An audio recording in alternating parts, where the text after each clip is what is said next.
Yo, everybody, what's going on? So today I wanted to make a video because I feel like this has happened to probably everybody that's a investor or wholesaler, and that's someone trying to back out of the contract after they've signed. So I have an experience, and it's a freaking win because I just had a seller that tried to back out of the contract, and instead of, when I was brand new, I didn't know you could basically call their bluff and be like, no, you're not, you've agreed to sell me the house. I have an interest to buy the property. You can't back out. So I didn't know that when I first started. And, I lost the deal when I was brand new. The seller signed. And then, 30 minutes later, he's like, oh, you know what? My wife doesn't want me to sign, so we're not going to sell. And then, 2 weeks later, I saw that the house had been sold. And, it wasn't actually 2 weeks later. It was like I actually found the house on the MLS flipped. And so obviously he sold it, someone flipped it. So at that point, I was like, dude, I'm not going to back down. If a seller legitimately wants to sell and then they decide to change their mind, they're usually not trying to back out because they want to stay there. They're usually trying to back out because they got a better offer. So I have this experience where I had a seller. I was talking to him and he was like, look, I want to sell my house. I need to close in 2 weeks and I need you a sure thing.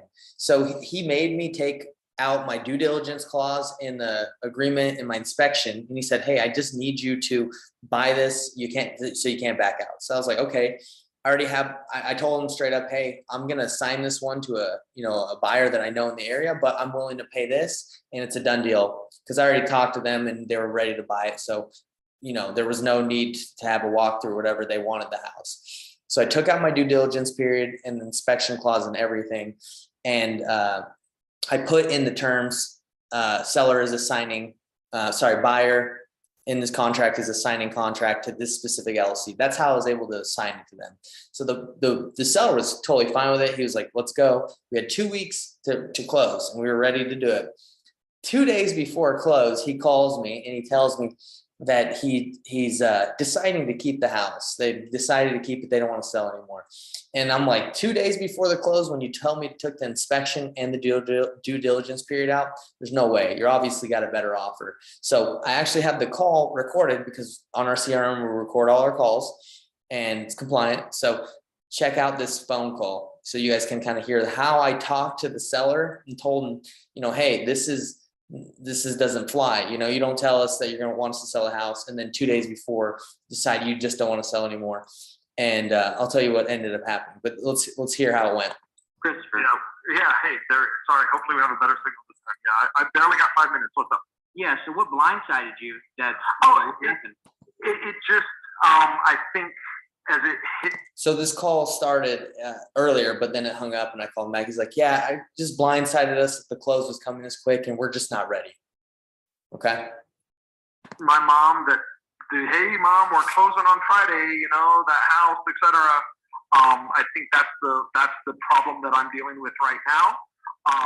And then there's just some other issues that have come up where we're like, we're not sure that we want to close on Friday or that we want to sell even at all at this moment. Come on, man. And so that's unfortunate, but I would like to just pursue, release. And again, my apologies, but and I want to try to be fair. I understand, you guys certainly have paid for a title search and a lien search and all this other stuff. I think it's only fair that I try to reimburse you to the extent that that's reasonable and makes sense. But that's so it's not that you got a better offer versus trying to sell. It's not that you got a better offer. You're trying to sell to someone else. Not that I'm aware of. So first thing you want to address is, hey, is really the issue that you got a better offer or you're trying to sell to anyone else? I literally just asked him and called it out because that's usually the main problem. Now he's not. He says it's not. I don't think he's being honest about it. No. Okay. Let me kind of tell you where my position is. Sure. So let me tell you what's going on. So now, then I proceed to tell him like, hey, if that's not the case, you agreed to sell us the property. So we have an interest to purchase the home and you can't just back out. Now you don't have to sell the house. You can stay in it for the rest of your life. But if you do decide to sell, we're going to be there ready to buy it because we we filed a notice of interest on your property that puts a cloud on your title. I explained this to him. Sign this deal, like I told you, to a large company, and I told him he signed it too. They just don't let people out of contracts. So, I mean, I talked to them. They're like ready to, sue if they have to for compliance and for. No, for ain't nobody gonna be able to sue to make anybody sell their house. That's just not a thing that's gonna happen. And I know that, and you know that. Yeah, well, I mean, I just talked to them. So this isn't me. I'm just letting you Yeah, know. sure. A lot of the time, sellers agree to something and they back out maybe because they feel like they can get more. So they handle this all the time. Now, what's going to happen is if you guys decide you don't want to sell at all, that's completely fine. But they're going to put a lien on the property, which means if you do decide to sell it, you'll definitely be able to sell it to them, but you won't be able to sell it, to anyone else. So, they're going to want to agree to something. If you do decide to sell it, if you want to keep it for 10 years, go ahead. But they're we not have the buy it eventually when you sell. I'm not really sure that that's true, but okay. I mean, I understand what you're saying. I mean, people breach. So anyway, he basically the rest of the conversation is like, no, you need to release me out of the contract. And I'm telling him, no, we don't. We agreed. You signed a legally binding agreement to sell us the house. Now, if you don't want to sell it all, go ahead and keep it. We'll be ready to buy it when you are, because we signed an agreement. And just yesterday, the house closed. So what had happened is we had signed this to one of our top buyers in the area in Florida, and they had their attorney, email them saying, hey, we've already done everything that's been agreed in the contract. We've sent them earnest money. We've funded the deal. Now, if you want to fight this, you can, but we're filing a notice of interest and we're going to be there when you're ready to sell. Turns out that the guy didn't want to fight it and just closed. And sometimes, unfortunately, that's what it takes. Sellers, I'm not going to call him a liar, but I'm just saying sellers lie. That's what they do. A lot of them lie. They're going to tell you, oh no, I want to stay here. And then, like I just told you on the first deal I did, the guy ends up selling to another wholesaler, probably for like $1,000 more, something stupid that if we were just have an open and honest conversation, we might have been able to give him a little bit more.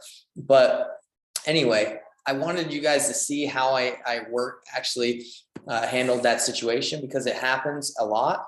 And it's, if someone signs an agreement to sell you their house, you don't need to release them out of the contract. Sure, you can stay there, but you agree to sell it to me. So when you are ready to sell, I'll be ready. And then, by you just calling them out on that, and if there's a better offer, 90% of the time it goes through.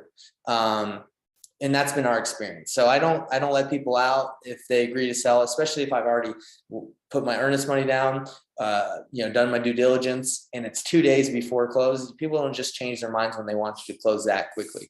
So hope this content was useful to you guys, to let you know that, you do have a way to protect your rights to buy the house, because, that's why we have contracts in real estate. And, just don't give up. Don't let a seller lie or, bully you. You have the right to buy their home if they sign. And, if you're ready to perform. And the great thing about this situation is I told him straight up, like, I'm the middleman. I'm going to wholesale this property to one of my business partners in the area. And he was completely fine with it. He knew what was going on. So when I had that conversation with him, I said, hey, this is kind of out of my hands. They're willing to, pursue this and sue for, compliance and sue for performance. So you perform according to the agreement that you agreed on. So anyway, guys, understand that, this business is a roller coaster, and, sometimes, things aren't going to go as expected, but you have to know, you have to understand, how you can overcome these objections. And like I said, he said he didn't want to sell, but then he signs the next day. He obviously had a better offer and he knew he wasn't going to get out of it. So he just took the offer that we agreed on. So, hey guys, let's freaking get some deals. Believe in yourself. Don't take crap from anybody. And, we're helping people, because I did exactly what I agreed on. He probably just got a couple $1,000s more. I might have been able to give him a little bit more if he was open about it. But anyway, hey guys, let's go get it. And, have a good day. Bye.